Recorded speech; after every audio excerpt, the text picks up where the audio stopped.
The design concept of this house was to make the maximum with the minimum. We named this apartment Casa Flix because Flix is another word for film. And as the owner works in the film industry, we wanted to make this connection.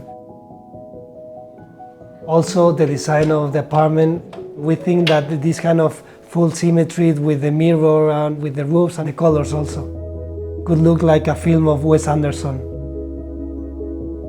I'm Gonzalo Pardo, the creative director of Ocon Architects, an architectural office based in Madrid.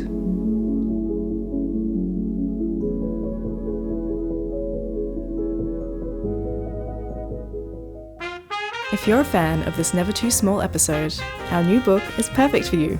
Discover our top 30 small footprint homes, available at the Never Too Small store. This apartment is located in Callao, in the city center of Madrid. This neighborhood is very special because it's in the heart of the city. Here in this area happens everything in Madrid. We are very close to La Gran Via, which is one of the most important streets in the city, and it's full of life. This building was built in 1900.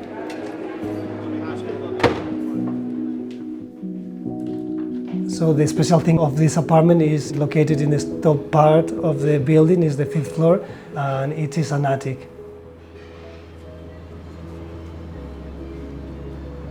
Well, the colors are also part of the design, and they are introduced in order to make different kind of ambience and spaces inside such a small space.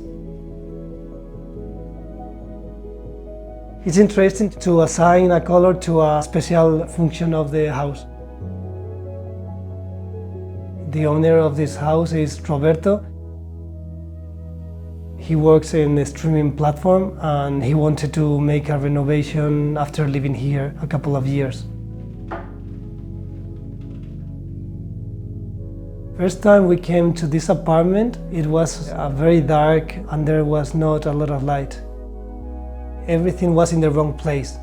It was a very small kitchen in the entrance.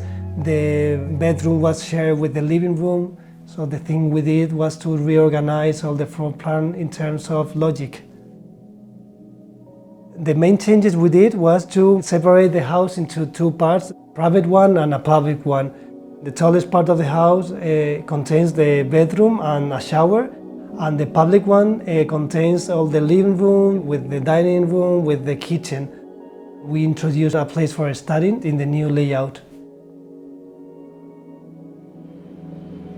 Before entering the apartment, there is a long terrace overlooking the patio. It's a nice cozy spot for a morning coffee or evening drink.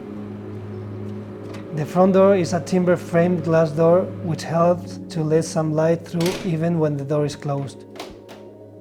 When inside, the glass can be closed off from the inside using a smaller door. We decided to paint the ceiling partially in blue because we wanted to make the wow effect when you enter the house. I think that you make more singular this entrance by painting it in blue. And also we introduced a circular window in the facade. You can open it up in order to introduce ventilation inside the house. As the entrance is so small, we decided to introduce a light metal bookshelf in order to make it floating into the space, and in that way Roberto could store all his book collection.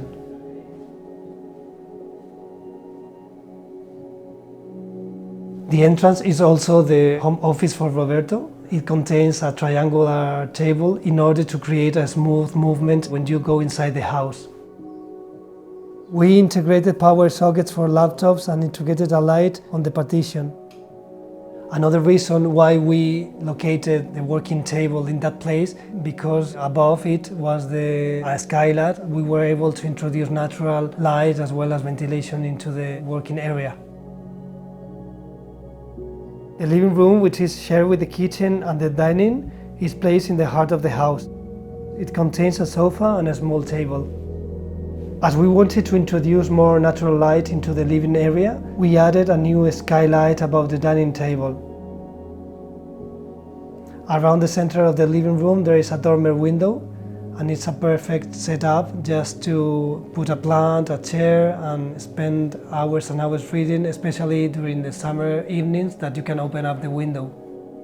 So in order to take advantage of the lower parts of the house, we decided to introduce a deep storage.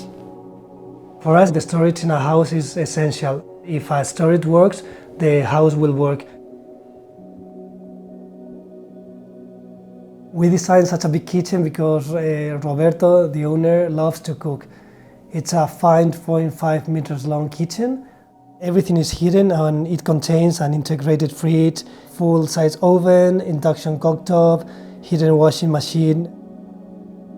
The cabinets are from IKEA, and the fronts are laminate plywood from Cubro. The countertop is made of sintered stone. We use the same material for the splashback of the kitchen.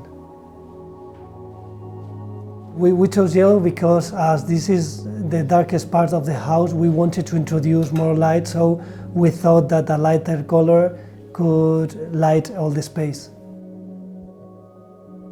The house contains two types of light. One of them is LED stripes, and the other one wall lamps that allows to generate some kind of cozy lighting.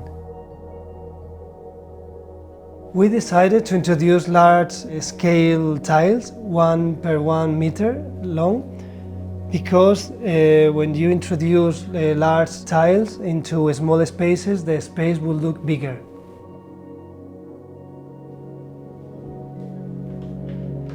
The toilet is hidden behind a mirror wall by the entrance.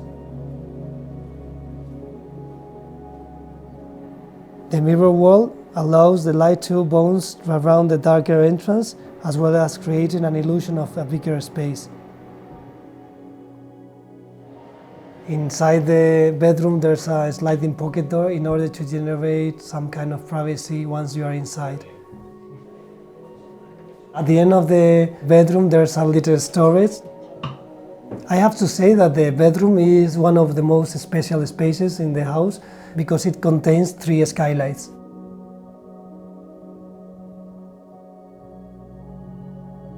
At the beginning there were 2 skylights, but I convinced Roberto to introduce a new one in order to see the Suez Capitol building. You can see when you are taking a shower. The shower area is inside the bedroom. It is also linked to the rest of the house through a glass bricks that allows light to go inside. During the evening, it turns into a lantern. It generates like a very soft and smooth light for the whole house. The shower contains one same tile with 2 different finishes, one brilliant and the other opaque, and we wanted to mix them in order to create a vibrant space. We introduced a mirror, and it's interesting because it duplicates the space of the shower. In our projects we use a lot of mirrors. Using mirrors is the best strategy to make the space bigger. So we decided to introduce mirrors in the corners of the house. It's important reusing the historical houses in the city centers, but it's also important to make them livable and to design them with natural light, with natural ventilation, and with materials that are going to last for a long, long time. Thanks for watching. If you're an architect or designer with a project we could feature, please share it with us at nevertoosmall.com/submissions.